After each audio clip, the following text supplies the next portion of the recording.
thank you. Can you introduce me to that guy one of these days? It's on already. It's on? This is for you, Chester. I'd like to welcome Ed. I knew him right from when I started at the Friendship Center, 1964, which reminds me when I asked what I would do, and they said, what job have I got? They says, you got to find it. And then I says, where do I get the money? You got to find it as well. I just went home. But it was a good experience. At that time, the Friendship Center was the main thrust in the Aboriginal community of going into programs. And they were right into the city. In fact, they didn't separate the Aboriginal people like Indian Affairs only treaty, and the Métis settlements were the Métis. The rest of us were dirty half-breeds and Indians that were lost. And the Friendship Center didn't care who you were. And the Friendship Center is responsible for a lot of the programs that started. I know I got my experience doing court work, and I don't know if you know Stan Shank's program that's used in the courts for people with alcohol problems. Stan designed that while he was working for me at the Friendship Center, so there was a number of things that originated there. Friendship Center was also a place to gather. I know they were worried about the treaty rights, and they started there. But the group that impressed me the most was the AA group there. They would meet every Sunday night, and there were people who had this problems, and they started to say, well, we should do more. And they would get together. Eugene Steinauer was a key person. He had just quit, and he had a tape recorder, and I think you might remember Ed. And CBC allowed him 15 minutes to run programs every week. And Eugene would go around taping everybody. And he come back and suggested, he called a meeting with a bunch of us, and he said, we should do something. And he said, we should pull all of the Native people together. So we got together, Jim Descharmes, late Jim Descharmes, and most of the people I speak of have passed away, Jackie Belrose, Rufus Goodstriker. We started to get together and meet. And we were afraid we were being watched, that we would go hold our meetings at the Ling Nam, where the waiters all spoke Chinese and didn't speak English. And Eugene was right. I found out later from Commissioner Sapala, he says, why are you on the watch list? Because we were organizing, and it was they thought it would be upsetting. But a lot of things came from that, and we managed to bump some money to try and further the cause of the Federation. And we got $50,000, and we ran workshops throughout Alberta and to look at different programs and needs of the people. And the people we hired, we had to watch. One fellow we hired, first thing he did was buy a convertible, and it was picking up girls, so we had to get rid of him. So we were always running into problems and monitoring them. But we really had a lot of things going. In fact, to paint a different picture of the Aboriginal community, we held a gala event at the Jubilee Auditorium. It was free to everybody, and every reserve in Canada and Métis colony and people who could sing, dance, we took just about a whole day to perform for the community. And it changed attitudes. Some of them were saying, well, you guys are more than a John Wayne Indian or a drunken Indian, you know. So after that, it was easier to convince some of the people that there are some people who are good citizens. And so we went, and we got all the people we could and got everybody behind us, and we took the proposal to Ottawa. The province were in agreement, and when we took the proposal to Ottawa, they said we will only deal with treaty people. But that was all right, because as a result of their turn down, we took a look at what we accomplished. And most of the organizations, that's when I left the Friendship Center to set up Native counseling services, and there was people setting up Native outreach, Native communications came, Voice of Alberta and Native Women, and the Métis people took in the half-breeds. It wasn't the Métis settlement, so they got in, and the reserves started to accept their own people. So it motivated the community to do something. And I think the result of that was, and we were starting to convince some of the younger people to go to school. And I remember one person said, I didn't know what I was going to do till I found out I could be a lawyer. And then we worked at setting up different things. I know I worked with the University of Saskatchewan to set up the law program.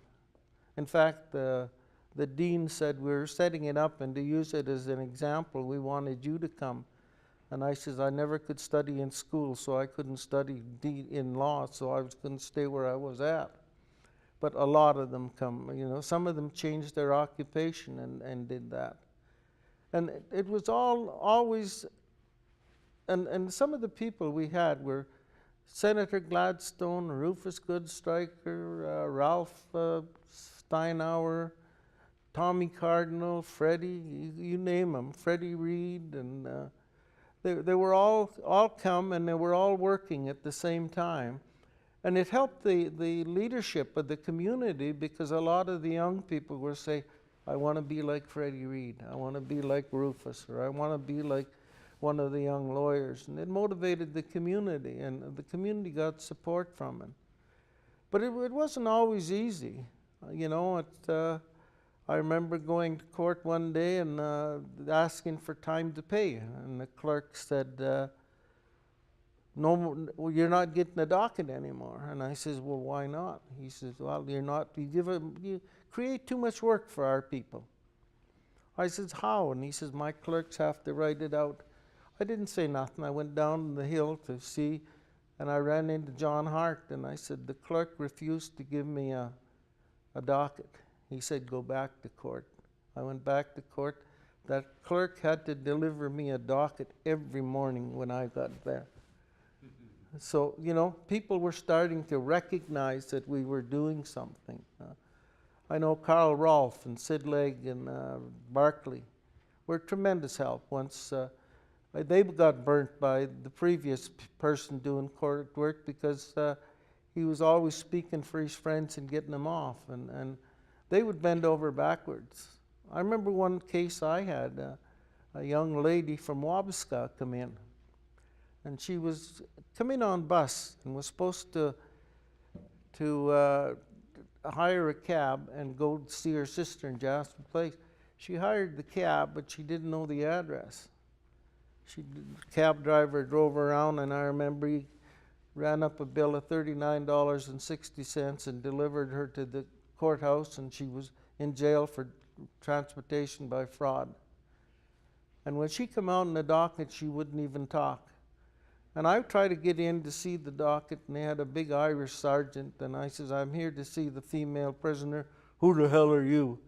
And I didn't even pay attention. I went back and I told Carl Rolfe I ran into a bulldog down there, and I don't want to challenge him, but I want to see. You asked me to talk to the girl, so I went in the prisoners and talked to her, and she told me my sister said she would pay for it. And I thought I would recognize my sister or one of her family, and I could get them to pay the cab. Well, we got her out. There was no charge, and I says, where do you want to go? And she says, I want to go back to Wabasca. And I remember I got money from the Salvation Army to send her back. About 30 years after, she says, I've never been back to the city. And, you know, things were happening like that. And we were bringing to the attention of the policemen couldn't well, one guy come into court one time and they called his name and he stood up and he got charged for failing to appear. And I said, Joe, I thought you were in court. He says, I was. He says, but he says, when they called my name, I thought they knew who I was, so I didn't stand up. So it was simple things that they didn't understand. Another fellow, a big fight at Glen Evis, and they picked him up, and he was in jail, and everybody pleaded guilty, and I talked to him. He says, I pleaded guilty too. I says, what for? Well, I was there. You know, so things changed and attitudes changed. And we started to get talking to the running workshops on how the criminal justice system, to get the police to know the community and the judges. And it really worked out. The communities, I remember out at,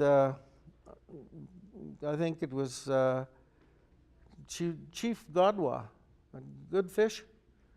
Or one of, no, and but policeman says, well, we got a bunch of bootleggers here, but nobody will squawk on them. The next week, they were all in jail. She went right to every one of them, brought them in. And they said, we didn't know we could do that. Yeah, we want all the help we can. But things have really moved. The people started asking you.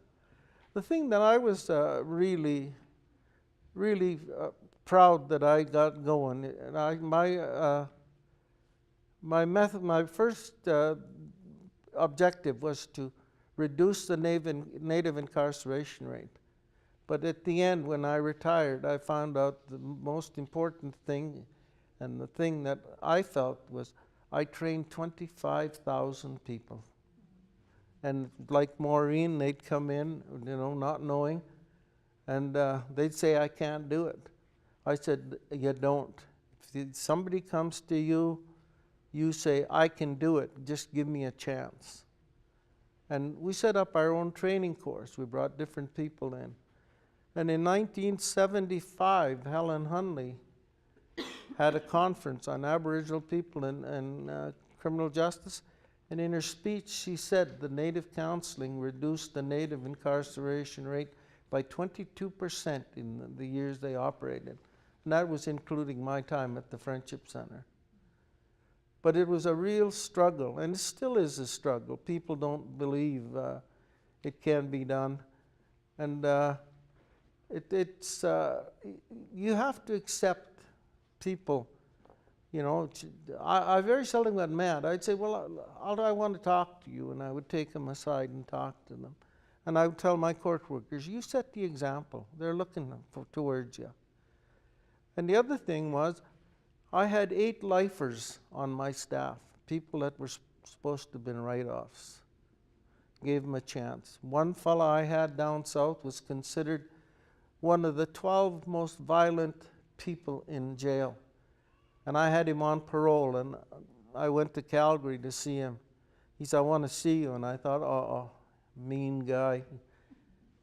I says, what can I do for you? He says, I want a job.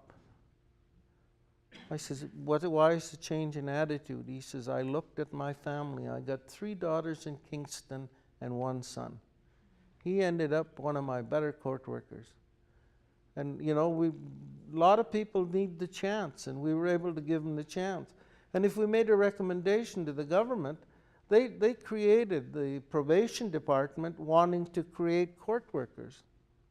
And I told them, don't create court workers, go into a new area and do probation. So Gilbert Anderson, Lloyd Auger, Gordon Lee, Sykes Powderface, all ended up as probation, and 2 or 3 of them were supervisors at the end. But they were working within, and they changed the whole department with their attitude. And it was the same when we put people in the jails. My friend Julius McLean, he was in jail, and every time he'd go in there, he'd talk to them. But when I was looking for an alcohol education worker, I asked Julius. I said, I want you to go do a different job. What? I want you to do alcohol education, where you go around to the reserves and use film and use people on effects of alcohol on your system. And Julius says, you trust me? I says, yeah. He come in when he got out and he says, okay, boss, what's the job? I says, you know, you're the expert. I says, you do what you want and I'll back you. And Julius is responsible for all of the Aboriginal treatment programs in Alberta, and he didn't care where he went, what boat he rocked, and he really worked at it. He was dedicated. And but we still have to work with the young people. But there are more examples on that. And they shouldn't be afraid. You back them, you know. It's been a long trip. In fact, reason I retired was, Kaplan, I was on the Carson committee looking at the management of jails. And I chaired from Kenora to BC. And he offered me the Drumheller jail when I was finished. And I said, no, I won't take the Drumheller jail. But I'll take Stan Daniels. I'll convert it. And so we got Stan Daniels. And he also wanted me to work for him. And I went down with the intention of working as his assistant. And between my hotel and the Parliament, I said no, and he said, why? I says, the answers I would give would not help you politically. And he said, okay. And I was always called on to do different things within corrections after that. We even looked at starting a penal colony at Uranium City. And we went up there, and the facilities were good for one. They had one in Mexico, so we looked at it. But there was too many threats for people. You're sending people up there and you don't care about them. You'll expose them to the radiation. And then some of the people says, yeah, you move them up there and you give them a house with 5 appliances. What correcting is that? And I come back and I told Kaplan, I says, the world is too short for that. But even the ministers, I remember having a conference and there was 5 ministers there and 4 federal ones. And they were so impressed. In fact, they wanted to steal my 2 bodyguards. Beautiful young girls in blue dresses, both 6 foot tall. He took a picture and went back and hung it. He says, that's the kind of bodyguard I want. But we set up an advisory committee. We had to protect ourselves from the political organizations.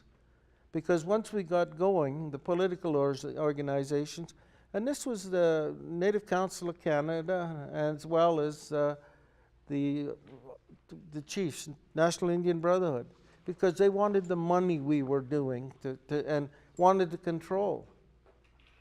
So we set up an advisory committee.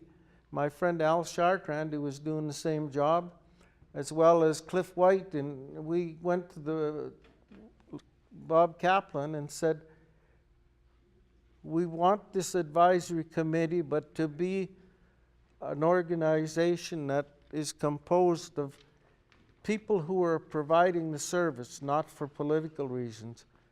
And he accepted it. He let us set it up. But it worked. We had the voice of the ministers. The court work program was funded by the province to begin with. And there was an incident in Williams Lake where the Mounties were supposed to have tramped on a native. And one in Kenora where the judge, the woman dropped her baby in the courthouse and the judge says, too bad it wasn't from higher. Then we wouldn't have to be responsible for it. So we set up this committee, and then we really had the ear of the people. And whenever somebody would go, we'd send out and send them help. Excuse me.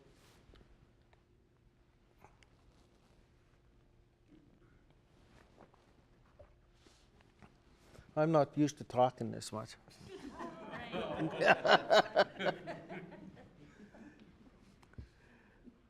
But we had people coming from all over the world looking at our program. In fact, I spent, I guess, 3 months in Australia setting it up. I thought we had it bad. Australia was really bad.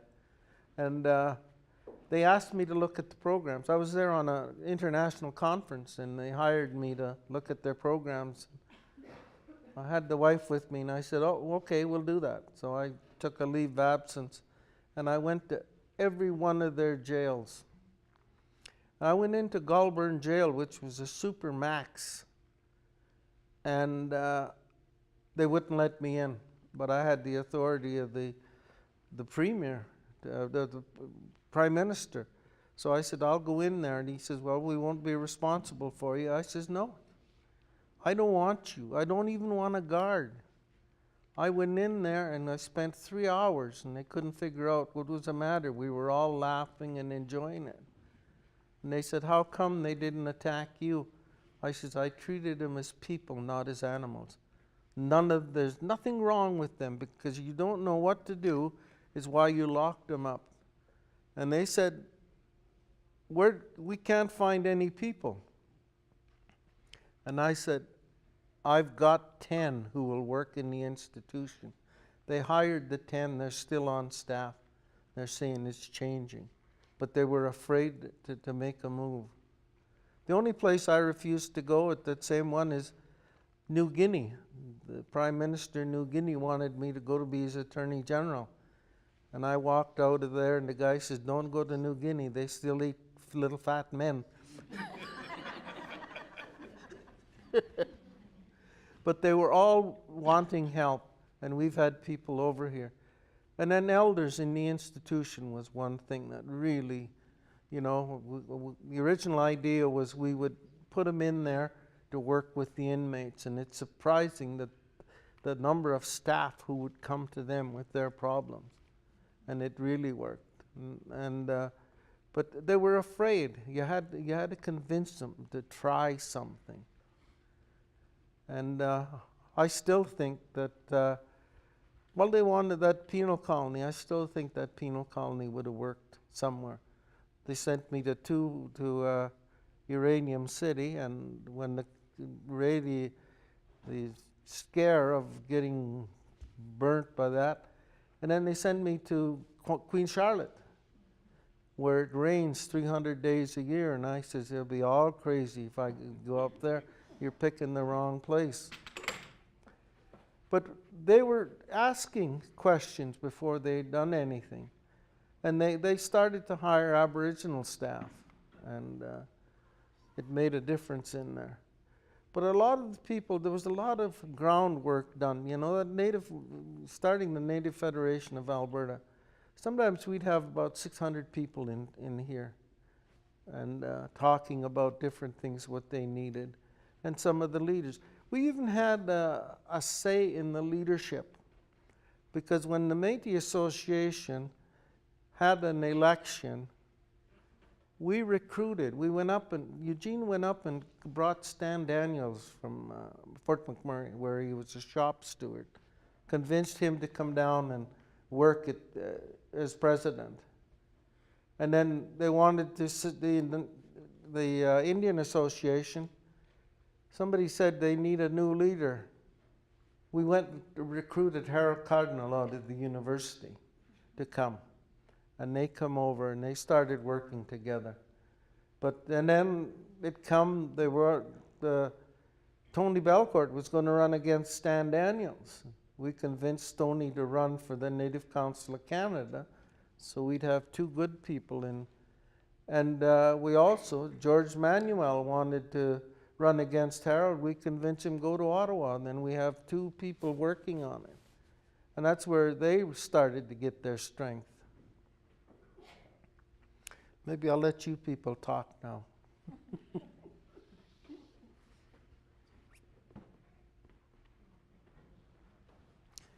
I guess one of the other things too, when I left the Friendship Center, I was pretty put out with the board, because I was going to Ralph Steinauer and Senator Gladstone wanted me to put workers out in the community from the Friendship Center to get access to them, because I know at the Friendship Center it was uncommon to get somebody to come in with 14 people in one family, and you had to find lodging and everything for them. So we wanted them to give us a head start. And when I went to the board, they told me my boundary was Edmonton, and they wouldn't let me. I went home that night and I wrote out my resignation, and I put it in, and I said it was in end of October, and I said I'll be gone by the 1st of February. And I went to start the talk to the Attorney General and the judges, and they said they would still accept me. So I went and started up Native Counselling. I had no money. I didn't tell the wife for about 3 months. I mortgaged my house and my car to get it. I couldn't get a bank to give me a loan, but Judge Barclay, little old Judge Barclay, he went and seen his banker, and his banker would give me a loan in trust to me, but he wouldn't give it to the Native organization. And it was, but after we went, things really started to move. But I think the Friendship Center was the key thing, and I still think it could be, and it's you need something central to kind of handle and then pass it on.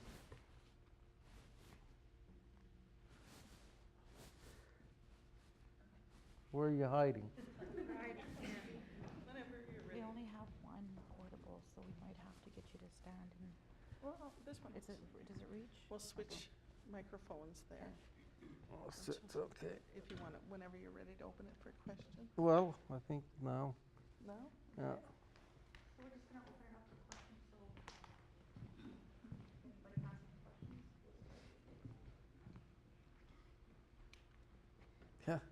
I don't have a question, Dad, but I thought maybe you would tell folks a little bit about your experience on the UN advisory when you went to Milan. That might be interesting. Yeah, Ottawa picks people to go to the conferences.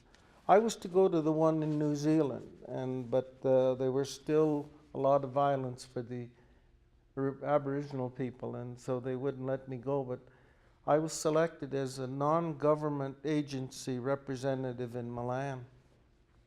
And we were over there, and the Attorney General from Alberta and I were manning. There was 3 different tents, and we were manning one area. And we were supposed to respond. We had a briefing paper, and we were supposed to respond to anything that was on there, and something come up. But what bothered me is at the UN, you have to thank everybody, tell them they're doing a good job, even if they're lousy as hell. I know the chairman was from Argentina, and I thought he didn't belong there, but I had to do it when we responded. But after I responded, I sat there, and I remember in 1947 when the UN started. I was in high school in Wayne. He said, "We're going to study the UN," and I put up my hand. I says, "Why in the hell are we going to study the UN? It's going to be another case of people from other countries telling us what the hell we're supposed to do." And here I am. But it was surprising the number of people countries that were in the UN, and the belief, the beefs they had with their government and everything else. But it was really, security in the town of Milan. There was 5 security forces.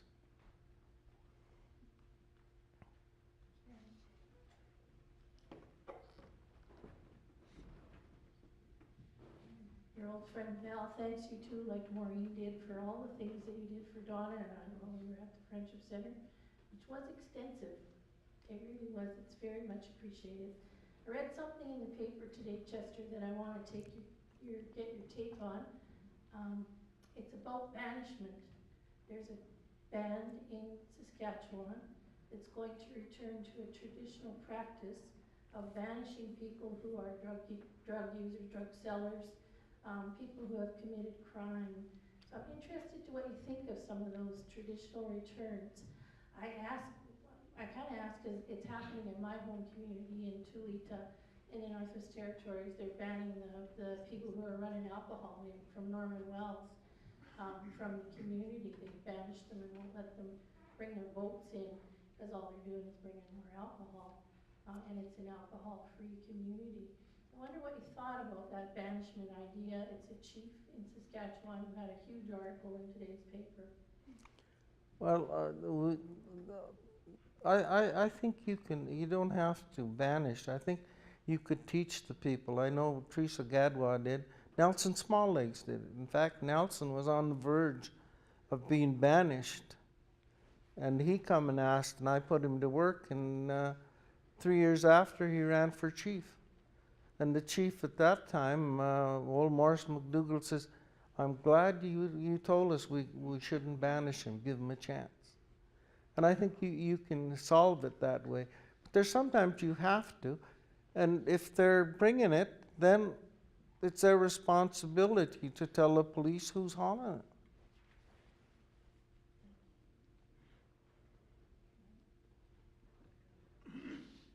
Yeah, I think that when they're talking about banishment, it's to banish those people that bring drugs onto the reserves. You know that the drug problem in all reserves across Canada right now is horrendous, and all our elders,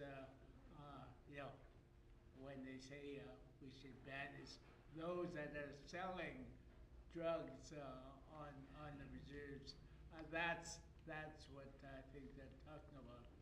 Banish these people off the reserve that sell drugs. I don't know. There should be something done with those drug pushers in all our communities. We don't need them. Something has to be done about these drug pushers, and I know that our elders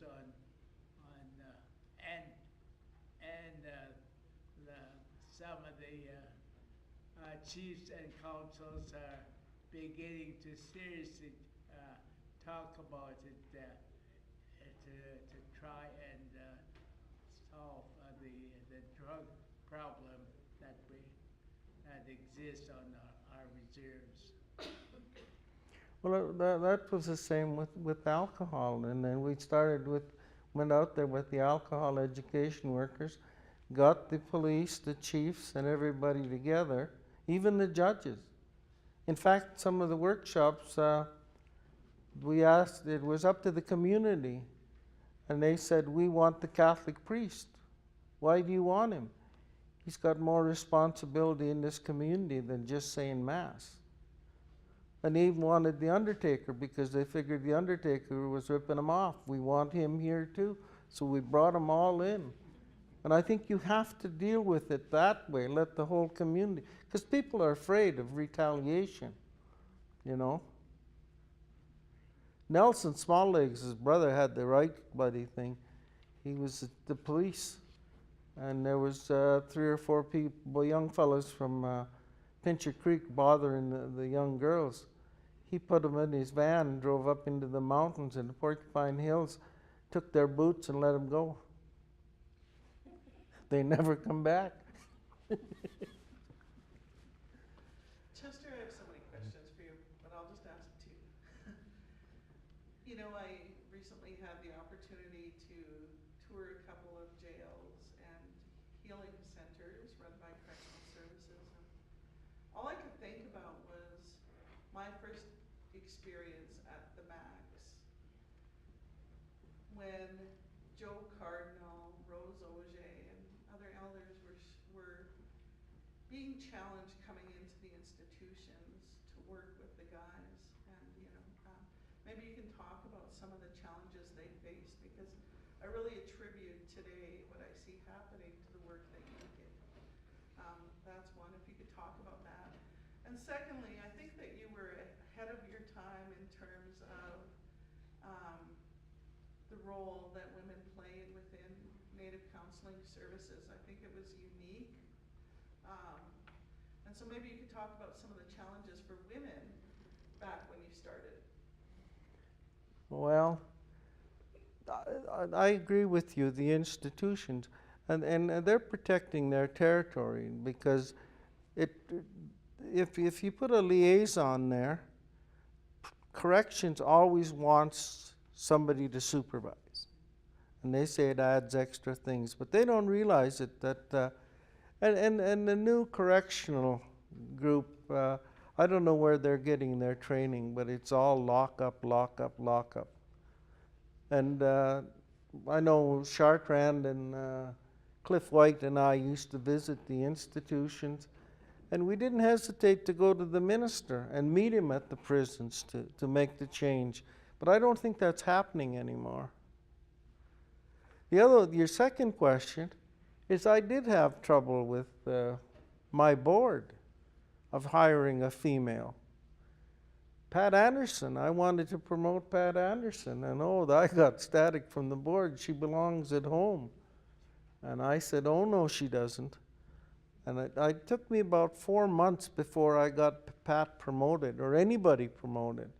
And after that, they said, oh, it's working all right then. I says, yeah, it's working. I know the late, what was Randy Sloan's sister? Pat Pentland. She ran the max when she was in there. She didn't hesitate to go tell the warden or anybody.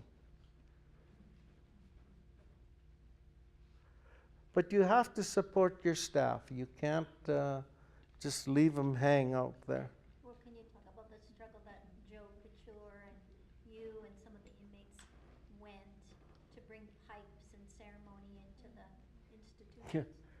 Yeah, we were trying to, Drumheller was one that invited us, and we were there, and we went, and actually we wanted to bring a teepee in.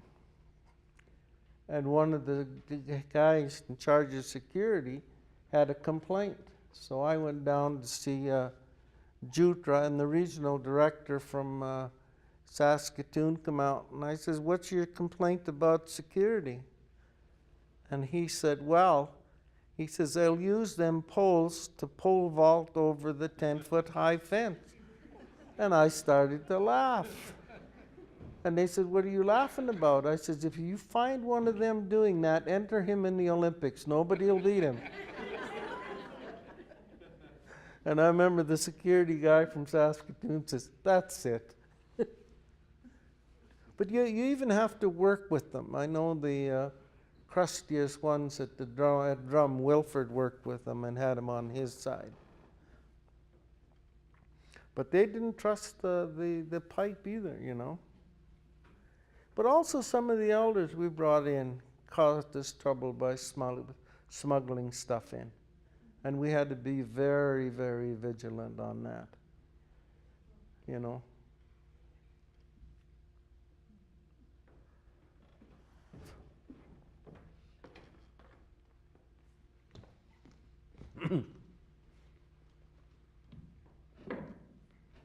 Thanks.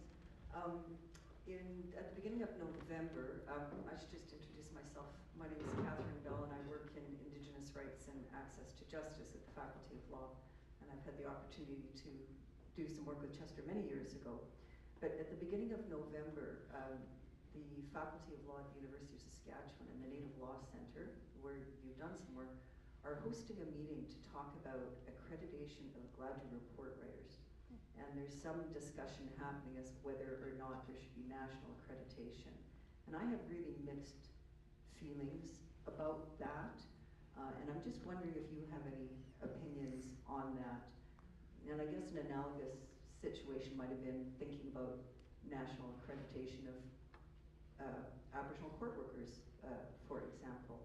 And yeah, I have some concerns about that, so I'm going to be attending those meetings, and I'm just curious as to what your opinion is on that. Well, when I started, both federal and provincial government wanted me to help guide a law for accreditation for a court worker, and I said no. And I had to fight that. And I said, why? I said, I've got my senior staff evaluate and accredit. We provide the training. I don't want anybody from the outside who do an academic evaluation or an assessment. I want to do it myself. And I fought it all the way through. John Turner was the one who finally said, that's it, we won't allow it, you know. But speaking of John Turner, funding the court worker program, I told you the quilt incident and the one in Kenora. And we were meeting with 5 ministers, and it just so happened I was on a plane with John Turner coming back. And when my turn come up, they wanted an inquiry right now, and I says, you got to be fair to the minister. He needs time to coordinate and to run, you know, an inquiry on it. I think we should give him that time.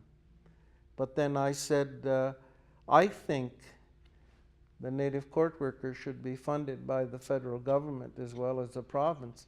Well, I ended up on the plane with John Turner and sat with him, and he says, you will get funding from Justice, and that is the only program Justice cost share is the court worker program.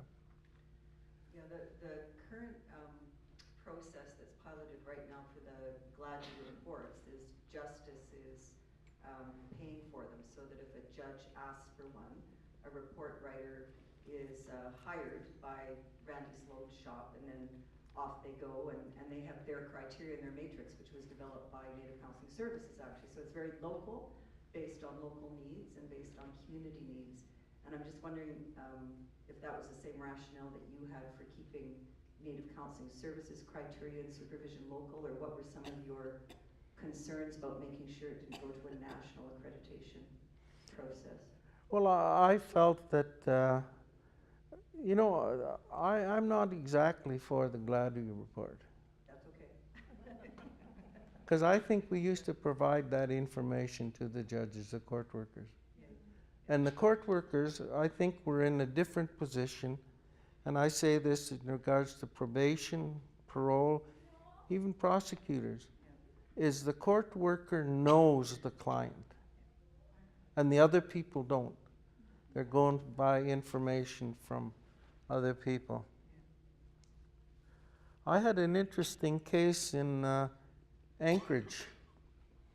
A young Inuit murdered 5 people. And the professor of law, Wagstaff from Anchorage, was defending him. And he looked all over for any Aboriginal organization that done parole supervision. And the American Corrections told him that I did. So he phoned me, and I met him in Seattle, and he went through, and he said, what would you have done? I says, well, I'd have got an elder in that community for him to respond to her.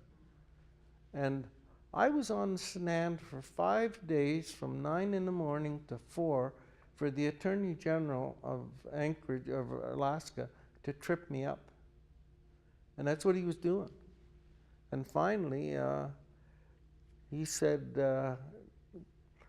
I said, well, what did you have done? I says, I'd have found somebody in the community.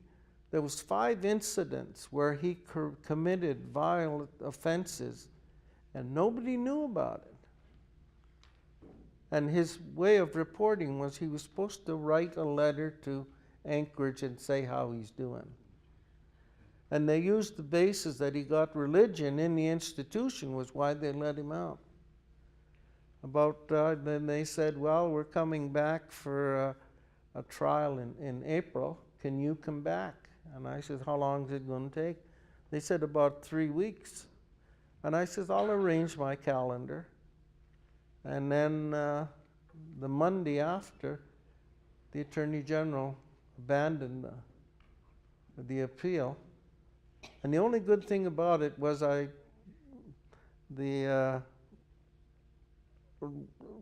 lawyer, defense lawyer, says, what do you charge? I says, well, what's the fee for an expert witness? He says, $2,500 a day. I said, that's good enough.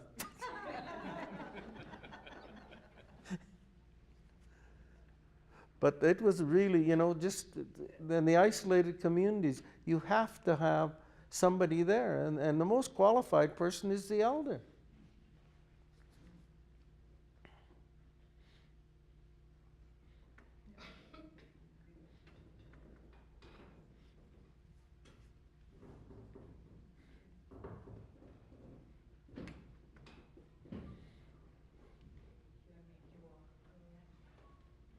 Hi Chester, it's Loretta. Nice to see you again after so long.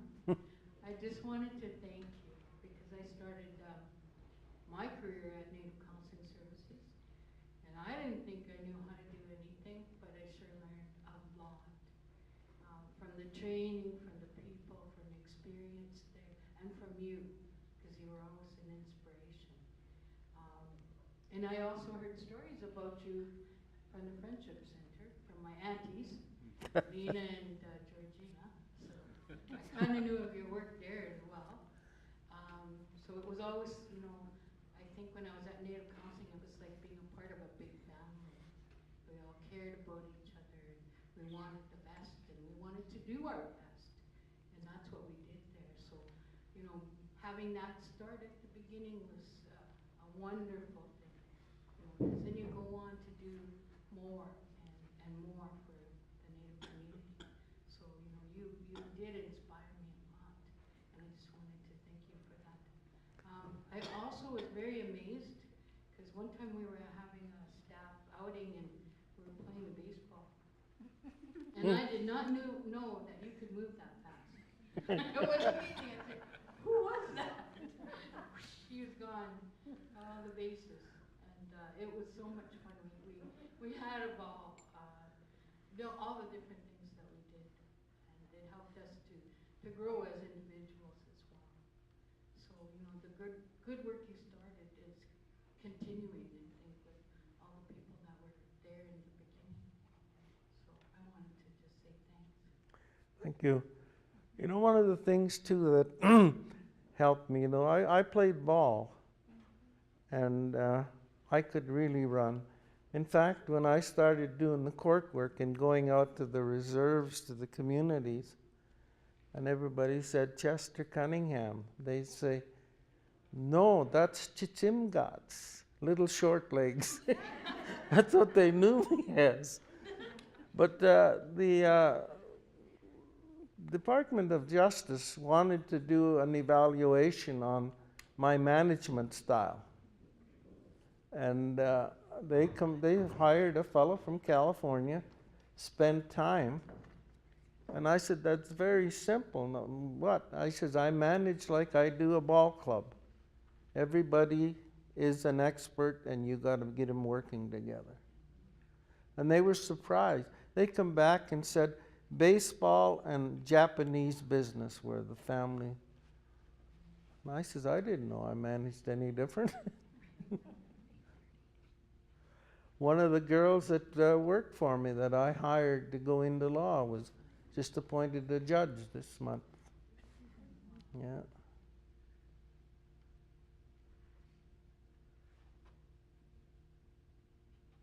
I have a comment. So probably in, I think, the early 90s, I graduated from correctional service at Grand McEwen and entered the jail system as a young Aboriginal guard. That was, I'm not going to say how long ago, but anyways, and it was really hard because, like, when you said the word bulls, that's what I was working with, and a lot of times I had to go and sit and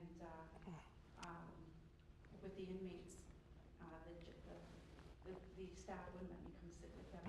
They treated me like one of the inmates, and and I'm just running out of breath from running up and down. Anyways, I'm not quick legs, short legs. But anyways, so I thought I'm going to end my career in correctional services, and I ended up doing security work. And part of the reason why they hired me in security was because I was a former street person who had a sensitivity to homeless people, and the operators at the time were getting a lot of harassment from the homeless for smokes and stuff like that. So a lot of their guards and were mistreating the people that were harassing them, and so they hired me. So then I put an application into, I had heard of Stan Daniels, and that it was community run, and it run from a very community perspective. So I did put an application and I got hired there. And it was the first time I experienced what they frame now as a community practice, harm reduction, relationship-based practice is what, today's society kind of, trauma-informed, kind of thing. And that really gave me a solid base for how I was gonna work in the field. I since then went to Boyle Street Community Services and worked there for 20 years. And that practice I had learned at Stan Daniels, I forwarded that to a community center, and made a very good career and reputation for doing so. So I thank you for that. And I was wondering, with the UN's now declaration of for Indigenous people and the TRC's recommendations, what do you think in today's society, particularly for Aboriginal people taking more ownership and leadership? And I think we're still up against the same kind of racism and discrimination that we've always been up against, although there is a lot more venues and roads towards being able to get more funding and stuff, and thanks to all the trailblazers that have been around and set trail for us. What do you think moving forward would be the best approach to continue doing that in that style? That's, right now, that's my favorite subject. I figure that the only way that that's going to happen is the people are going to have to look in the mirror and like themselves. Because that's the easiest cue. And that's what my dad said. Dad said, get up, he says, and you look in the mirror. If you like that guy, okay. If you don't, get the hell back to bed, because you're not going to be any good. And that's what I practice with people. I says, you don't like yourself. How do I do that? I says, start doing things different. Don't be grouchy. Talk to people. Smile. And it's surprising, quite a number of them have come back and said, hey, that's worked for me.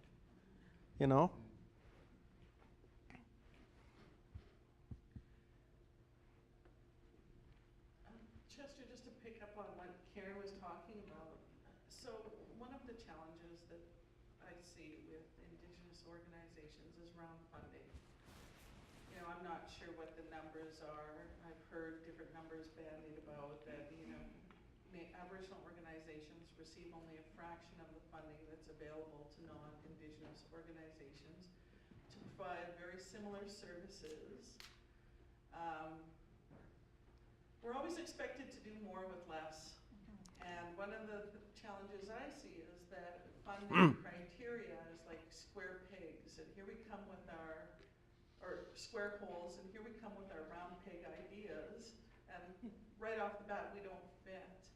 What advice do you give to people who work in Indigenous organizations to try to make systematic changes that really mean that we can help our own people? Well, I used to just get angry at Indian Affairs giving money to different reserves and not earmarking where it's supposed to go. They could give it for housing, they could give it for employment. But most of the band councils look at the budget, oh, we got some money here, we can use it there, and then the shell game, and they forget what it is. And I felt that was government's fault. I know we, Native Counselling, I went to meet with Graham Harrell, was the minister, and I says, hey, I want salary parity. You just done an assessment of my program, and we came in above everything but handling legal documents, and yet my staff are getting $600 a month less. And he said, well, I'm not on the priorities committee. Excuse me. So I says, who is? And they said, the premier. Well, the premier's executive assistant used to be a probation officer, and I knew him, and I went into the office down, and I was sitting there, and I says, Gary, I says, what do you think his nibs would say if I asked for salary parity? He says, ask him, he's right behind you. And I explained to the premier, and he said, you will get it. But you have to fight for it. And you know, I played their game. They done the assessment, and it come back in favor of the court workers. But a lot of people are afraid to rock the boat. You got to rock the boat, or it won't go.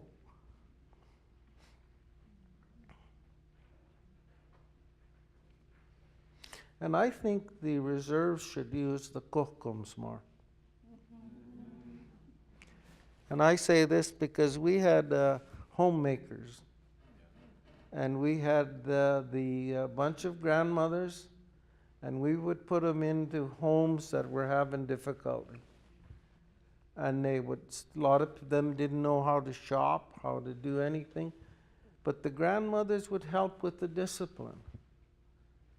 And the province, in their wisdom, says, oh, it's a waste of money, but they didn't realize that down the road that was really paying off, you know.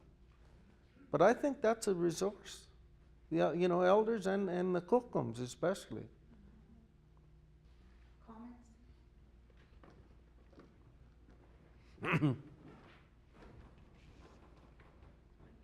First of all, thank you. That's really wonderful to hear these stories. And I've been trying to think how to ask this question for a while, but I guess it's simplest to say, do you think we're doing better? And where do we go next? Like, how does it keep getting better for Indigenous people of all kinds? Well, What should we be doing next? I think we are doing better, and I see that a lot of the groups, they're taking more ownership, and you have to. We let the social workers and we let the corrections people, but we have to take that responsibility. And I think communities have to take more responsibility.